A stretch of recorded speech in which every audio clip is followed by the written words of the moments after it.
No matter how others were to us, as a child, the world is new and exciting. Some may say otherwise, but we were adventurous, carefree, and curious about everything. This is why video games and any other thing we loved back then hit so hard, and why we love nostalgia as a child and even now, because it reminds you of the happiness of being a child. Back then, we could play games with our families and friends in the same room. Couch co-op games were more popular, and we made memories doing all those crazy things. Super jump on Halo 2, glitching through the walls, bringing a warthog or banshee from the start all the way to the end of a level, or being able to kill any essential character you wanted in Morrowind. All the game developers even put in a message telling you how much you messed up and showed you how much they allowed you the freedom to mess up, and how developers were back then when making a game was just about that, making a game. The games we had more options. The possibilities were endless. And game developers encouraged that. They even encouraged speedruns, exploits, with how they made a challenge in Final Fantasy IX where if you could make it to the end of the game within a certain amount of time, you could get the strongest weapon, stronger than if you played it normally. Do you remember calling your friends screen watchers if they looked at your screen in a multiplayer game? Maybe not. Or if you're not old enough, well, that's no longer a thing. Or if you're even older, you probably remember arcade machines, game guides, walkthroughs being sold in stores. Physical game guides, walkthroughs being sold in stores. GameStop and other physical game stores having more business. Codes for free Xbox Live subscriptions and game cases, artwork, and a guide to the game in the case. Don't you remember when your parents would put you to bed? You would hide your Game Boy Color, DS, or even your phone under your pillow. And once they left the room, you would pull it out and start playing again. Through this slowly died down, and all this is gone. Because now we are in the process of everything becoming all digital, with all digital consoles being released and 87% of physical media being in danger of extinction. I'll link a video of that in the description. Some study also found that 40% of kids are asking for digital subscriptions instead of physical games. So physical games are going away. We have the prices of new games, consoles, and subscription are going up, and some companies changed. The developers we knew and loved either got fired or quit or sold their games to other companies, like Notch selling Minecraft to Microsoft because he felt burned out, and it was for his mental health. If you really loved making video games, that wouldn't be the case. And Bungie selling Halo to 343, also known as Microsoft, or the over 9,000 layoffs in this year alone. The quality of games getting worse with unfinished and more buggier games because some developers have stopped caring about their games and more about the money it makes them. Ubisoft recently got caught trying to put in-game ads in Assassin's Creed Mirage, and when it was brought to their attention, they said it was a technical error. You can check that out. It'll be in the description. Greed has always been a thing when it comes to businesses and humans. Not saying that there are none who love making video games. There are some who don't care too much about money. That's the reason they're striving for that, is because they love video games. And some care more about money, with the microtransactions, battle passes, loot boxes, EA being the biggest meme of this whole thing, with the court system saying their loot box system is a form of gambling.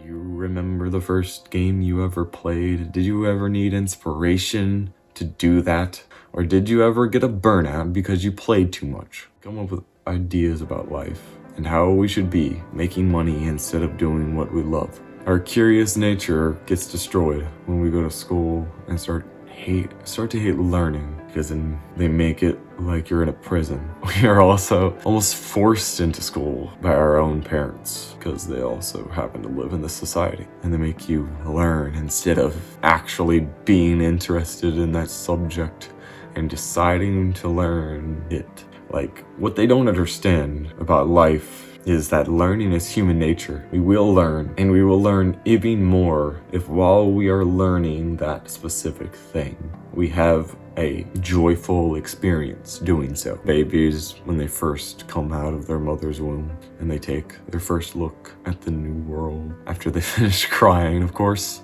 and adapt to the new world that they are now in. But once they wake up and look into the world, a sense of wonder and a desire to dive in and learn everything takes over them. You can see it in their eyes as they dilate.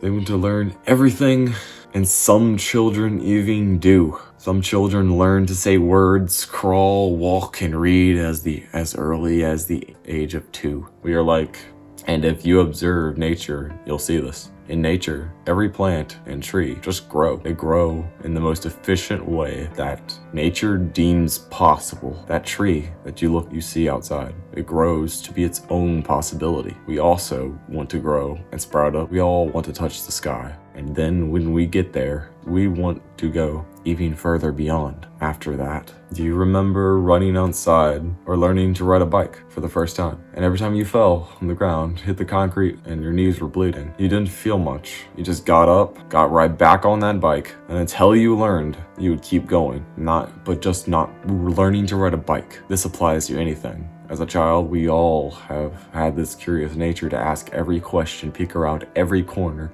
and we never would complain about depression, back pain, getting tired of anything, playing, or etc. because we were less identified with our bodies or anything and everything. My apologies. Those words are only for the more aware. Anyway, the sad thing about all of this is as we grow, all of this changes in the world and the things we think we know, and including how society kind of destroys us because of how it's structured and like how we now must have money to live because another person wanted to control another human being. So now we must be in a place like another prison, work for someone we don't want to. We do what we hate, and we no longer have time for what we love because we waste time on what we hate. Now that you're grown, you now have less time to play video games due to what we now call responsibilities. You have to spend some time working to pay bills, rent every month, insurance, taxes, because people want more and are very greedy. Taxes of every kind, and inflation's there, of course. You can't blame the government for that. And people being greedy. Groceries, gas, etc., etc. And a lot of people I've seen really hate their jobs. 24 hours in the day. We don't have much to play video games. And your friends or family might have a different schedule than you, so it's not every day that you'll be able to play with them. So you can play by yourself. Or if you don't have friends, even better. But still, life happens and other stuff will come up, like holidays and other events. So we won't have time to play video games every single day. And when we do finally get a chance to sit down and play a video game, we will either feel uninspired to play any game or just feel lazy because of how we now look at the world and what ideas we have about it. As an adult, we start to really not like the things we dreamt of as children. And then in our teens, it slowly, gradually gets worse and worse as we age. Do you remember saying, I can't wait to get a car and have the freedom to drive anywhere I want to.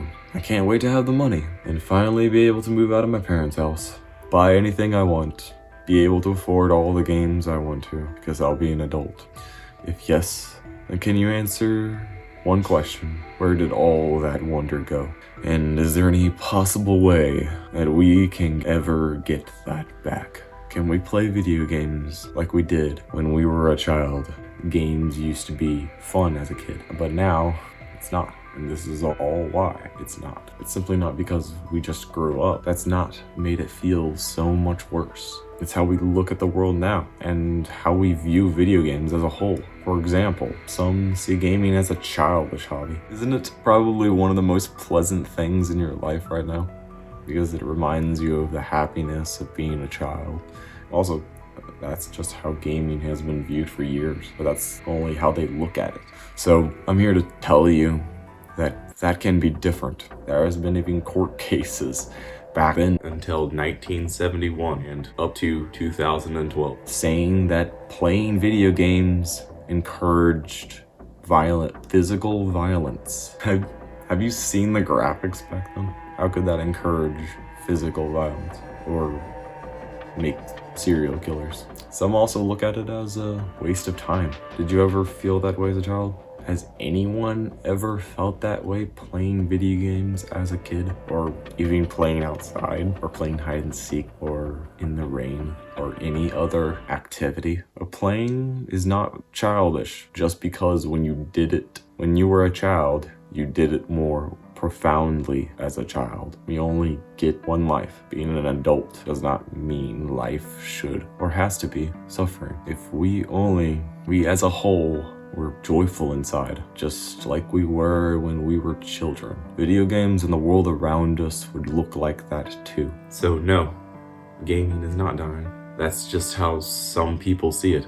Humans will always strive for more. They always have and always will. If you can't make everything look great within a blink of an eye, then just know spiritual and personal growth does not happen overnight. It can, but I can't do it for you.